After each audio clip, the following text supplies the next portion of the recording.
స్త్రీలు ముత్తైదువుగా ఉండాలి అంటే ఎలాంటి విషయాలను అనుసరించాలి, ఏం చేయాలో తెలుసుకుందాం. మామూలుగా స్త్రీలు పెళ్లికి ముందు పెళ్లి తర్వాత రకాల నియమాలను పాటించాల్సి ఉంటుంది. అంతేకాకుండా పెళ్లికి ముందు పెళ్లికి తర్వాత జీవన శైలి కూడా మారుతుంది. అలాగే ధరించే ఆభరణాలు కట్టుబొట్లు కూడా మారుతాయి.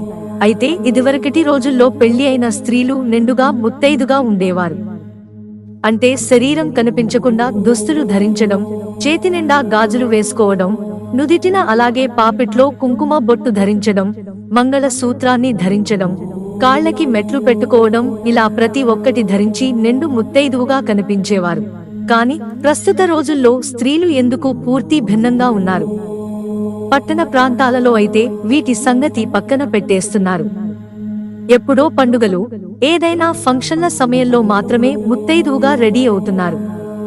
పెళ్లైన కూడా మంగళ సూత్రాలు ధరించకపోవడం, కాళ్ళు మెట్లు ధరించకపోవడం లాంటివి చేస్తున్నారు.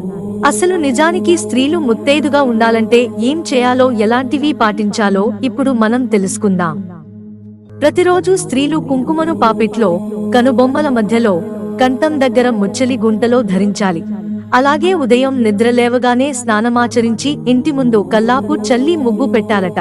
అలాగే తులసి మొక్క వద్ద అష్టదళ పద్మం, శంకు చక్రాలు, కృష్ణుని పాదాలు వేయాలట.